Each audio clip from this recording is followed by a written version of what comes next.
Okay, we don't have any apologies for absence.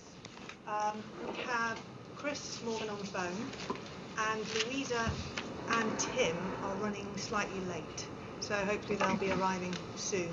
But we are for it, so we'll start the meeting. Any declarations of interest? No. Okay, minutes of the previous meeting. Any accuracy points from anyone? No? Okay. Any points of clarification or matters arising not covered? Good, okay, so we can approve those. We don't have any open actions on the matters arising, anything that's not covered in the meeting itself, so that's nice and quick. Chief Exec's report, Roger. Thank you, Chair. So I just wanted to update colleagues on a number of matters today. The first is that as you know, we have an NHS Direct Closure Board convened by and chaired by the TDA. We've had 2 meetings since our last board meeting. Generally, we're making good progress on closure, decommissioning, dissolution, and transfer issues, and it is proving very useful to get decisions made. We've had a couple of big decisions since our last meeting. The first is that it's now confirmed that South Central Ambulance Service will host the Legacy Management Office. The Legacy Management Office is the name they're using for the 50-odd people from NHS Direct who will still have work to do with decommissioning and closure after the 31st of March. So we will transfer to South Central Ambulance Trust under a transfer order for that period. And the second is that it's now been confirmed that in effect the Secretary of State is going to take over all our properties, although NHS Property Services, which is a sort of wholly owned subsidiary of the Department of Health, will actually manage the properties on behalf of the Secretary of State. So that's quite a neat solution to the properties that we've sort of got left in our portfolio. So that's a very useful decision to have been made as well. There are some other issues around the closure board that I'll come on to later in the meeting, but I just wanted to update colleagues on those in this report. The second area I just want to touch on is the annual report and accounts. We have the first draft actually of the annual report and not the accounts but the annual report element, and so we're starting the process of editing this now, and you will have the opportunity at our next meeting to approve the latest draft of the annual report and accounts. That's the last opportunity you will get to do that, because ultimately it'll be signed off by the Chief Executive of the TDA. But we will get the annual report and accounts into as good an order as we possibly can for you at our next meeting, 24th of March. So we're making good progress, and thanks very much to Alan and colleagues particularly who have been moving this along much earlier than we normally would. So that's on its way. And then some updates on a variety of different matters related to decommissioning. The first is that since our last meeting, the 3 final areas that hadn't launched their NHS 111 services have done so. So in February, Cambridgeshire and Peterborough, Cornwall and the Scilly Isles, and finally Luton and Bedfordshire on the 12th of February all launched their 111 services. And that brought to an end the need for the 0845 contingency service. So on the 12th of February, we took 40 0845 calls. We kept staff available for the rest of the week, but on the Thursday, Friday and Saturday, we took no calls at all. And whilst formally the 0845 service is decommissioned from the end of the month, from the 28th, actually we haven't taken any calls since the 12th. So in effect, it's come to an end, ending 15 years of continuous 24/7, 365 days a year 0845 service. So that was an event. One or two other things just to share with colleagues as well. We've come to an agreement with NHS England, our commissioner, that we should take the final calls on the dental nurse assessment service and the complex health information and medicines inquiry service at noon on Wednesday the 26th of March. There will still be work to be done after that, but no more calls will come in after that point. And similarly, at 3 p.m. on Wednesday the 26th of March, we will change the message on the digital assessment service so that no more calls will come through to the Speak to Advisor service. There will probably still be a queue at that point, so there will still be work to be done.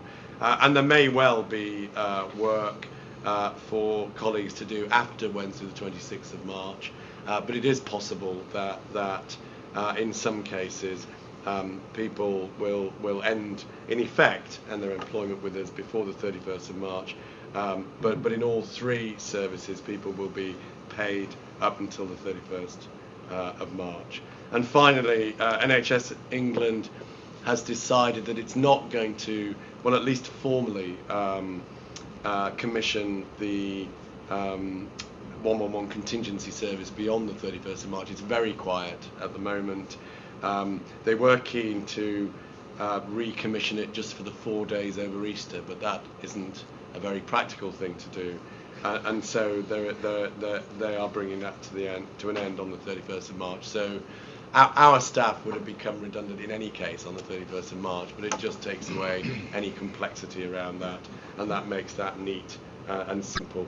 Finally, I just wanted to share with colleagues the fact that we really have had very good take-up on our colleague support roadshows. Nearly 300 people attended the roadshows across the estate in January and the beginning of February, and we're doing a repeat at the end of this month and the beginning of next, and that really will be the last formal input we have into colleague support, and that will end by the middle of March. So that's all I've got, Chair, unless anybody's got any questions for me.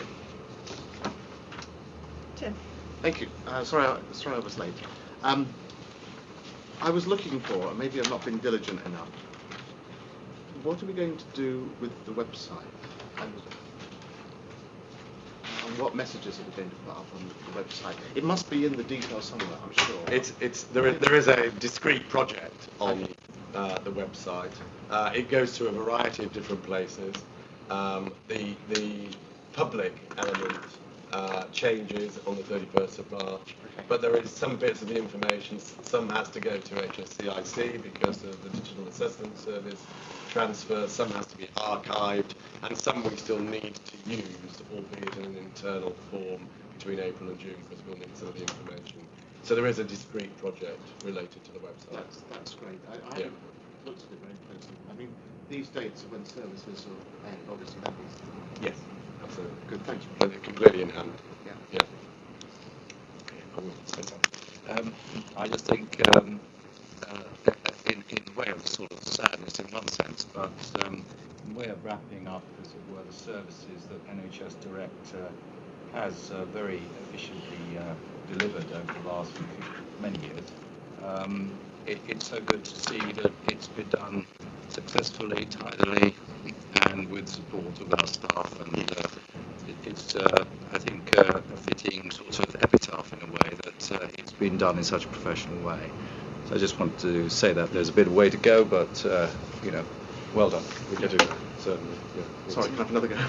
And I agree with everything that Peter said, and it might be interesting to see at the next board. Perhaps that's a bit premature, but maybe we could put, operated for 10 years, took so many million calls, that some, so many staff have gone back into the NHS. Just sort of some salient points of the success of NHS Direct would be quite useful. Yeah, we're certainly planning to do Brilliant. some final reports across a number of different functions for the next Excellent. meeting. Yes, I think we should. Yes, Thank you. Yeah. There is a danger if we don't of not having a huge amount to talk about at the next meeting. So I think it's very important that we find ways of tying I it don't out. know, Okay, that would be really good if you did Okay. that. Yeah, Thank I think you. it's important that we mark Very much. and Yeah. close I agree. the event. Anybody, anything else? I just had one, which is, you mentioned the annual report and accounts as a draft. At what point are you intending to circulate it to the non-execs for comment? Alan, when do we think? Well, we have a round-up meeting this afternoon to chase one or two outstanding parts of the commentary. So at the moment, the document that Roger was showing the board is just the commentary for the annual report. I would have thought that by the end of this week, we would have something that would have been seen then by the executive team at its meeting tomorrow and commented on, where any parts that remain outstanding would have been brought into the document, and with some heavy caveats around some inevitably some numbers and words having to change as time progresses. I think what we have here is good enough, certainly as a starter, for Ned's to feedback comments on. It won't have gone through all of the stages of finesse, but probably at this point it's the right time to get those kind of comments in. Peter, would you agree from an audit committee perspective that? I think so. I think this is more for the whole board, isn't it? It is, yeah. So, absolutely right. It should go around as early as possible. Yeah. Fine. Yeah. Great. So maybe by the end of the week. End of this week we'll do that. Yeah, certainly. It just gives everybody an opportunity to see the sort of tone and the content, and any comments would be gratefully received. Yeah. And certainly for a first draft, I was really impressed by how coherent it felt from particularly as it's going to be a slightly different report than normal. Yeah. Steve? I was going to say just in a PDF rather than post it. Yeah. Yeah. Indeed. Tim? on the report, I mean, clearly we're going to sign off an almost completed report at the next board meeting. Could we have a sort of, and you're probably planning to do this anyway, but could we have an areas of things that might change after that date? Yep. As a sort of addendum, so we know what we're signing off in concrete, and we know the bits that might change, and even some tolerances around that might be really useful. I guess we're probably planning to do that anyway. But so we need to be crystal clear that we know what we're signing off. Yeah, of course. Now that is the case, Tim. I mean, clearly Jackie will have probably the biggest input to that in terms of the financial information, but there are other things around, for example, energy consumption for the sustainability report, where there are any numbers that are likely to change and maybe materially changing, where either leaving the figures out and putting X's there, so these need to be completed, or putting a heavy footnote to that effect. So that should be quite clear from the draft that you'll see. I mean, this is, Tim's right, this is a very unusual circumstance because we will not finally sign this off. No, that's right. So, I mean, what we're doing is noting a position. Yes. And Tim's right that we should be exploring where there are unknowns, as it were, or risks to be clear about, as clear as possible. But we are just noting, I think, the circumstances. We're not agreeing anything. That's right. As far as I'm concerned. No, that's right. Absolutely. So it's very unusual. It is unusual, but I think we can certainly help the TDA when they come to sign these accounts by being very clear about. We can say we are content. Yeah, fine. Okay. Anything else? No, good. Okay. Corporate performance, Jackie. Okay, so first of all we've got the scorecard. Again, we've just got the one sheet. Volumes continue to be fairly low, and performance is good on those low volumes. And I don't think I've really got anything else to add, unless anybody has any questions. Any questions? Obviously, this is the position to the end of January. Next month, at the final, we will have the final annual report and accounts, which will be the forecast of the year. So we will miss out February's data, unless you would like that. No, silence. All right. Okay, thanks, Jackie. So then we come on to the finance report, and this the forecast outturn element of it was discussed in detail at the recent finance committee. I've just got one change to make. On the forecast outturn in this report, we said an operational forecast outturn of 18.1 million and 16.7 million of closure costs. That 18.1 was revised down to 16.3 million. Well done. Because we've got further assurance that the 1.8 million, which was at risk on the 0845 income, is going to come in. I must say I've not actually got the cash yet, but I had further assurance on Friday that it's in the post. Good. So by the time we come to the end of the year, That's my favourite. We should have, yeah. so by the time we come to the next board meeting, the cash will be in. The The cash will be in, and if it's yeah. not in, I'll have put the forecast back Back up up. to 18.1. But I've got sufficient assurance, and including the closure board agreeing that we should reduce our forecast because of the assurance we've got. That's good. And that was by far the largest uncertainty. Yeah, it's wasn't it? 1.8 million. Yeah. Yeah. Jackie, can you remind me what the sum, what the number was that we were originally working towards? Was it 26? So originally we were working to 26. Yeah. Once all of the 111 transfers had happened, we were working to 21. Yeah. And now we're working to 16.3 million, and that is all down to expenditure being lower than we'd forecast. It's an excellent Yeah. outturn. Mm. Excellent. In these sorts of circumstances, often it goes the other way. And for us to have moved down effectively £10 million Yeah. on an annual surplus is exceptional. And the TDA are satisfied because overall it's 33 million, and that includes impairments to assets of 5.9 million. So when you take that off, we're within £1 million of our original target of 26. Excellent. So they Good are job. happy. Yeah. Anybody got any questions? Good. No. Okay. Thank you. I feel that we're moving through this quite quickly, but obviously Yeah. very important. Still doing the financial metrics. Yes. Really good. Decided it was the last time keeping them. Okay, so now to the strategy part of the agenda. Business case for trust distribution. Brendan. Thank you, Chair. Board have seen earlier drafts of this business case and know the process we're going through, and effectively what we're at now is the stage where we're asking the board to formally agree to make the application to the Secretary of State for closure on the basis that the business case is attached, and also to seek the TDA endorsement of that application as well. As you know, we've been working on securing the effective wind down of the trust operation since the decision was made in September, and that work, as Roger said, has been managed through a closure board which is chaired by TDA and has got representation from all our key stakeholders on it. The key issues I think to raise are that we're satisfied now that we've found suitable alternative providers for all the services that commissioners want to continue beyond the 31st of March.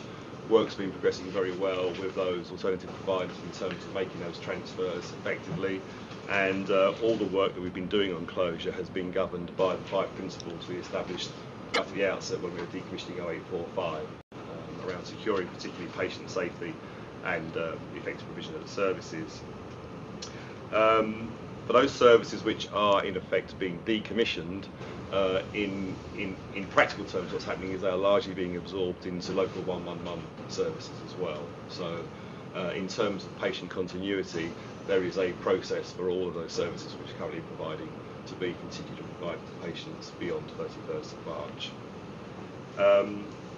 Staff, we are, as you know, a number of staff will be transferring under TUPE arrangements, and TUPE consultation is underway with those staff, and there are a significant number of staff who are at risk of redundancy with agreed dates. And as Roger alluded to, there is a strong support programme for those staff to try and find alternative employment within the NHS for as many of those staff as possible, and also obviously to try and reduce the redundancy cost to the NHS as far as possible as well.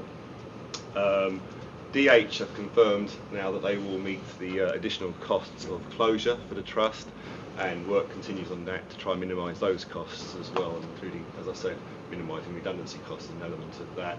And that work again is being led by Jackie through the work stream part, finance work stream on the closure board as well, involving key stakeholders. We did confirm to you previously that the public and staff consultation that we had to undertake before we can make the application concluded at the end of January, and there was a minimal response to that. Really, we had 2 responses from local health watches, and as I think we told you before, they were largely about what was happening to the services rather than about the formal closure of the trust itself. And there was no formal response from the staff side, although obviously we've had kind of ongoing discussions and consultations with staff throughout, so that public consultation with the staff side was a bit of an added extra to that rather than the main meeting consultation with the staff. We're now also satisfied that we have got agreed arrangements in place for the transfer of all liabilities and assets, and again that has to be in place before the Secretary of State will approve a closure order, and they're set out in the business case. As Roger has said, the main body of work is going to fall to SCAS, who are taking on the governance and management of the Legacy Management Office to oversee the closure work, which we expect to be largely concluded between April and June. There is a chance that there might be some work that slips beyond that, and the agreement will be in place will provide flexibility for that to happen. And then there are agreed receivers for all the other assets and liabilities that will need to transfer. Roger's already talked about the property. Clinical records are going to go to the TDA. Non-clinical records are going to go to the Departmental Records Office. And criminal liabilities are going to go to the NHS. So they are largely in place. What's really taking place now is the kind of last knockings, if you like, for the administrative arrangements to make sure all this happens as well. So that's the practical arrangements for the transfers with the receiving providers, and also undertaking and putting in place all the legal documentation needed for the transfers. So that's a combination of transfer orders, which the Secretary of State signs for any assets and liabilities that are going to NHS organisations, and transfer agreements for any assets and liabilities that are going to organisations that aren't NHS organisations. So really, effectively, the next step is the board's asked to agree to make the application to the Secretary of State. The draft letter to the Secretary of State and the business case to support it is attached, and also subsequently we'll ask TDA to endorse that, and they've set up arrangements for their chair and chief exec to agree that endorsement in the absence of a board meeting in time for that to take place. Okay. Any questions? Just a comment, and I don't think it belongs in the report. Well, for me to say if I was the Secretary of State, but no ambitions in that regard. But I'm sure. Shame on us. I'm sure if I was he, I think I'd like to know where all the people had gone, and how many redundancies. So we need a sort of scorecard that's an accompanying document.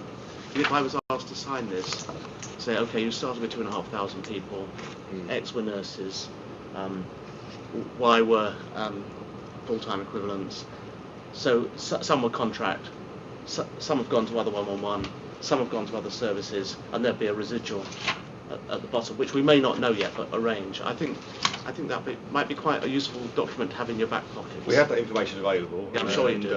And obviously, as part of the closure board, DA has been party to the drafts that are being seen on this occasion as well. So in effect, they know what's been happening on that, but we can provide that or have it available to provide. I'd just have it in my back pocket. If I was doing We're producing it for our board next time Yeah. anyway, so we will have it in our back pocket Good for stuff. anybody else who wants it.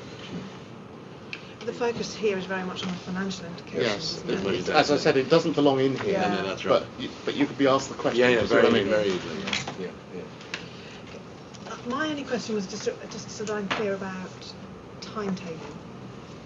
And so when is it expected that you and I will sign this letter? Today. Yeah. Okay. Okay. So the last time we looked at the board, I ran through the bullet points in the letter, and Yes. I was uncomfortable about Yes. the extent to which we actually dealt with these things. Yes. Yes, and I think that is the point today. That we need to satisfy ourselves that we, in the intervening period, have covered the resolved points. sufficiently. Yeah. So the question really I have particularly for the non-execs is, in terms of reading those bullet points, I don't think there's any reason why the board can't approve signing this letter. That's right. Yes. just read them again. Yes. No, I think that's It's very important. Yeah, It is, because, you're because absolutely on the right. 3rd of February, we would not have signed them. Yeah. I would not have signed them. That's right. That's That's right. right. Yeah. So what are the changes since then? Just the fact that the transfers have No work's been done. firmed up, basically. Yeah. You know, And the decisions around SCAS being Yes. our host body Yeah. and who's signing the accounts Yes. and all of these issues and the all the confirmation that the yes. property Yes. NHS Property Services is taking Yes. it. So all So the all this- transfer arrangements and all the legacy arrangements Yeah. have all now been agreed. There is still quite a lot of detail for us to work through, but all the matters of principle have been agreed. Yeah. Yeah. Yeah. I think the other point that's been agreed since then is the DH agreement funding. Oh, and the Confirmation agreement of of funding of the Yeah. closure costs, indeed. All of those things would have got in the way of us actually being able to sign them. Absolutely, Yeah. yes, But then, And these 6 bullets are sufficient. yes. There's nothing. I'm thinking for what's missing, but we Yes. think that these 6 bullets actually cover all the issues. So the Department of Health, who will be receiving this and passing it on to the Secretary of State, have been very closely involved with Brendan and his team to get to this point. So they are happy. They are involved in this. We're not just giving it to them cold. They're involved in this so that they agree that these are the points that need to go. Okay. fine. So that's approval to sign the letter. Agreed. Yeah. Yes. Good, thank you. Thank you, Brendan. Okay, transition, decommissioning. and Yeah, so closure. I'm going to pick this up. There's just a few points. I'll take most of it as read. It's the normal detailed report that you've been receiving on a monthly basis for some months now. I just want to pick up a number of things. First of all, the tone of the summary is, you might call it amber, but I think, and that's around the transfers really, and I think I'll come on to talk about the transfers in detail in the private part of the board, but the tone is moving towards green, and some of that is since this was written. So both the TAL transfer project and the Care Connect transfer, both of which were giving us cause for concern sort of 10 days to a week ago. The risks associated with those are starting to diminish. So I just wanted to sort of shift the tone on that, and I'll cover that in a lot more detail in the private part of the board. I'd just like to take you now to paragraph 2 on page 2. And just to say that progress is very good on what's described here as the front loading of activity. So what we've been doing on each of the sites where we're active is just clearing them as much as we possibly can. There's no excuse for not doing, because as you can see from the performance report, we're not incredibly busy. So, there really isn't any excuse for not being really ready to decommission by the end of March. But that activity is going really well, and we've got, as is described in the report, 3 project management officers, north, central and south, who are driving that piece of work. So that work is going well. Just on to paragraph 3.5, the rationalisation of supplier contracts. Clearly there's quite a big job to do of getting rid of contracts now and only retaining the very small number of contracts that we're going to need between April and June. And that work is also going well. And then finally, from me on this, I just wanted to bring you to page 9 and the couple of tables on employees. And just to flag a couple of things on this. First of all, of course, there are going to be a lot of redundancies at the end of March, and actually those payments are going to be made at the end of April. So there is quite a big job to be done on redundancy payments, and then the follow-up of inquiries for redundancy payments after we've been dissolved as a trust. And also just to point out that number of redundancy heads, which in the table is 525, will actually be greater, and the reason for that is that for 2 of our services that are transferring to other providers, people will immediately become redundant. So our TAL employees who work in Hedge End will become redundant as they transfer to Conduit, because Conduit aren't using Hedge End, and so we will administer that process even though technically they'll be working for Conduit at that point. And similarly, employees who work for Care Connect in Nottingham, Wakefield and Bristol particularly, and possibly some in Newcastle as well, when that service is taken over by North East Ambulance Service, those employees will also become redundant in the same way. So that 525 number of redundant heads will be at least 575, 580, something like that.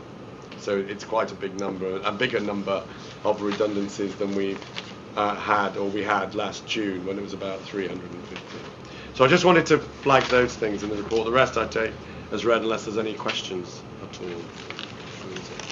I just wondered, I couldn't remember overall whether that was more, initially when you looked at how many people actually made redundant overall, what that number was initially. I mean, this is very much in line with what we expected this time. There's not been any great change. I guess the only change is in those two services where we didn't know where they were going to be delivered from. Although as soon as we knew that North East Ambulance were going to do Care Connect, it became evident that they wouldn't be using our staff that work in Wakefield, Nottingham and Bristol. Actually, we've been pleased that Conduit have decided to keep Chatham, because we expected them not to.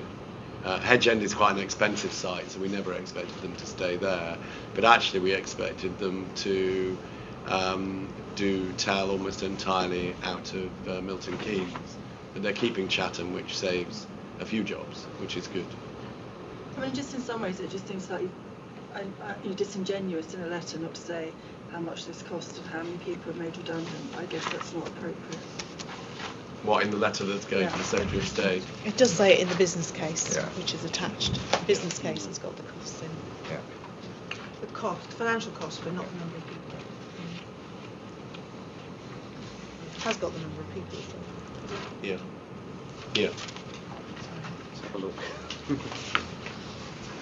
think the fact that we're looking through the report to find that out suggests that there would be a difference if it was in the letter.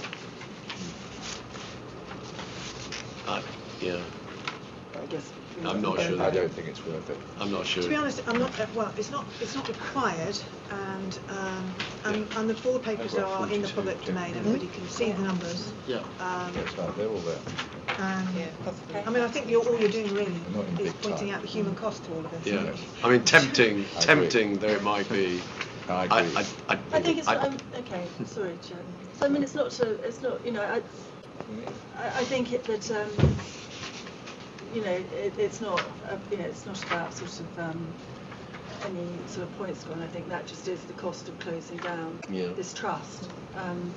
So I understand why we wouldn't want to put it in the letter, but it feels to me somehow slightly strange that we wouldn't.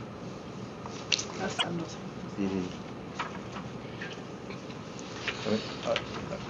I mean, my comment on that is, I mean, I think we should recognise the human price of anything of this nature. It must happen.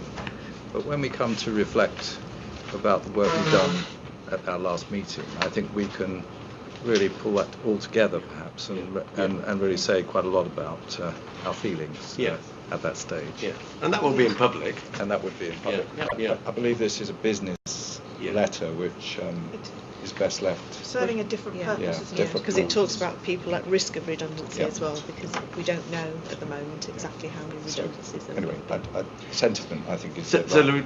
Louise, I think a very clear public acknowledgement at our next board of the financial and human cost of these decisions is appropriate, and we'll do that. I mean, in paragraph 35, it makes quite clear that the number is 482, with a further 50 specialists. So the numbers are in the business case at risk. So I think it is covered. Okay, fine. Anybody got any other questions, comments? Thank you, Roger. Pleasure. Into the governance section. Alan, board assurance framework. Thank you very much, Chairman. I shall be brief on this as it's the penultimate version of this report for the board. Inevitably, many of the operational service risks have reduced and turned to green as far as the residual risk is concerned, and we've already heard about the closure of 0845. This statement is based on the position at the end of January when the service was still covering those 3 small areas, but I think it's wise at this point to recognise that the risks of failing to deliver that service for the last 2 weeks had minimised at that point. Likewise with the 111 services, which obviously had gone by November.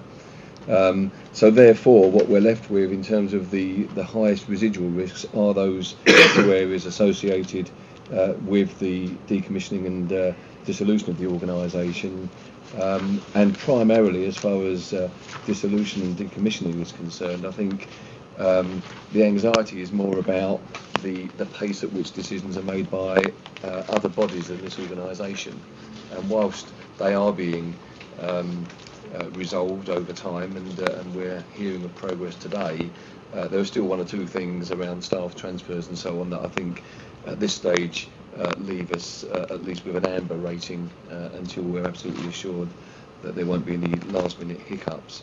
And similarly with finance, I think although again we're hearing of progress with income coming in, I don't think anybody with a finance background would say at this stage of the year it's all tied up. Jackie certainly wouldn't. So I'm hoping at the next meeting most of those residual rating columns will have turned green completely, otherwise we will have a problem with a week to go. And just finally to let the board know that the internal audit review of risk management, which was always planned to be conducted in 2 parts, one at the earlier part of the year and one towards the end to help feed the internal audit opinion, starts this week, the 2nd stage. We've had a preliminary meeting and agreed the scope of the work.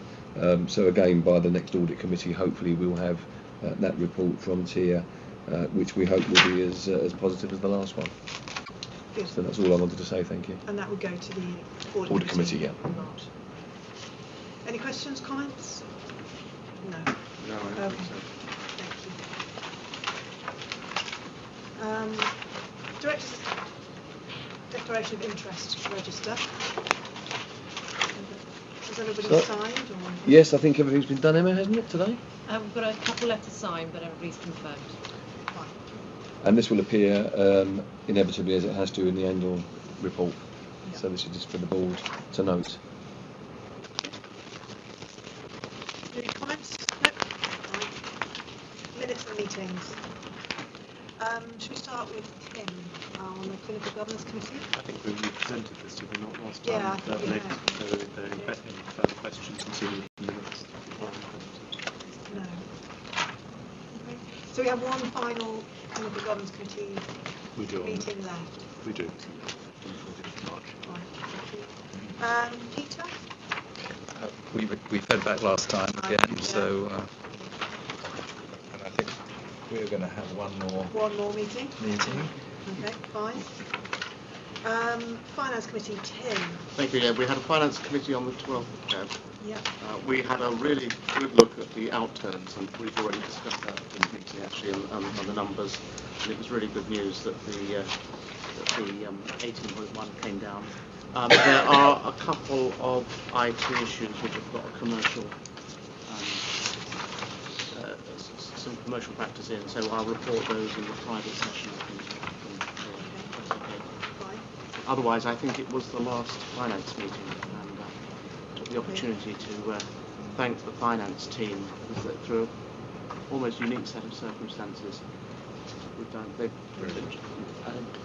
Jackie in particular and her team have done a super job. So I hope we've recorded that in the minutes, and maybe it should be recorded. Indeed. Okay.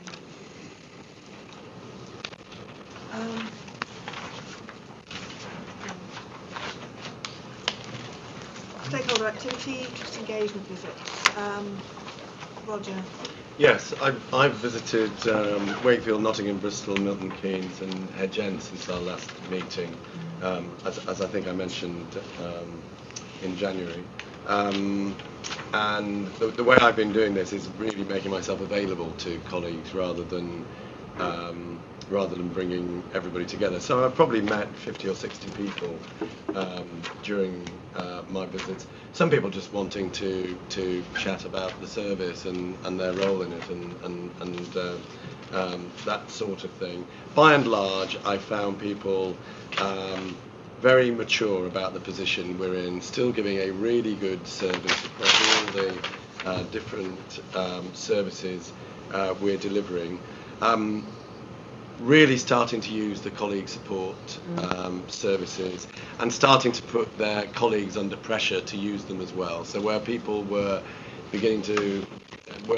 still a bit reluctant, either because they felt that this would all come right in the end or because they were scared of the whole thing, I think there's been a lot of peer pressure, particularly around the colleague support roadshows, that colleagues were making each other go, and that has really moved things on. So I think that if anything, that was the biggest feature of the visits I made. There were numbers of technical questions about things like redundancy and suitable alternative employment and the sort of NHS rules around those things. But people really were, I think, reconciled to their fate, still doing a really good job, and giving really good service to the public. So I was really impressed by people's attitude to this whole thing, really, right across the organisation. Trisha? I attended a workshop with a number of frontline staff and support managers on Friday, and so I can support Roger's view. Very positive in the room, positive attitude about seeking further employment and the opportunities that are available to them, and very constructive with their comments with regards to the support from 1080, the organisation that is supporting us with our support activity for staff. So very well received. And equally, I did write to staff earlier this week, and I'll come on to this at the next stage in the agenda, with regards to thanking staff for maintaining a clinically safe service. And through that message, I received a number of emails from staff saying thank you for the acknowledgement, and they continue to put patients first when engaging with them, even during these last stages, and it's accredited in that way. Any other comments? No. Thank you, Trisha. Why don't we move to the next point of the agenda, which is the assurance around maintaining the quality of those services. Okay, so thank you, Chair. Normally at this stage of the board meeting we do have a voice recording, and due to the services being much quieter than we've expected, it's got harder for us to recruit patients in order to download a call for this. So I did discuss with our chair. I would give an update on what quality activities we are undertaking throughout the service until the 26th of March. And I'd like to extend that thank you to all our staff, as with our 100% core reviews that have been undertaken for the last number of months, it's clearly identified that the quality of calls is maintained and staff are constantly demonstrating a positive engagement and empathy with our patients. Where an area of learning or development is identified, staff are still receiving that feedback and action plans in place through the improvement work performance, because the staff are recognising that is learning they can take on to future roles. This is further demonstrated by activities associated with clinical governance. They are still being undertaken, and I am confident that these are still robust and appropriately being applied during these closing stages of our service delivery, and there is absolutely clear demonstration that patients are receiving the appropriate care and engagement with our staff. not of all staff, and not only the nursing and clinical staff, but the support staff around them continue to take pride in their work, and they do. And this is further evidenced with there being no formal complaints being received into the organisation since January, and any incidents are being closed off within the day. And we've now just concluded our final serious untoward incident investigation, so we have no outstanding clinical governance activities. Excellent. Thank you for that, Tricia. Any questions? Tim? Tim, if we had a clinical governance issue on the 25th of March, have we thought about what our response might be? Yes. We've thought about it in great detail, Tim. So just so the board is reassured, we are, as I've just described, up to date with all of our clinical governance activity. If we did have an incident on the very last day, and beyond, because sometimes beyond the end of service delivery, a complaint comes in and it raises an incident. So there will be a further clinicians post the end of March to the end of June, where they will start the initial investigations and be able to close down them. Complaints certainly should be able to be closed. If it's a serious untoward incident, those clinicians will do the investigation, write the report, but it may well be concluded by the NHS because they are taking over our outstanding claims and unresolved incidents that we have had. So the NHS as the legacy organisation for those outstanding issues will continue, but there is clinicians available between end of March to the end of June to do those initial stages of investigation and close down. But we are up to date with what we've got on our books, other than the litigation authority. Thanks, very good. Let's hope they're not needed. Yeah. So when we were told that there's the criminal issues which are going to the NHSLA, we don't actually limit it to that. Indeed, it's not the criminal issues. I was wondering about the terminology, but it's all our clinical issues. That's right.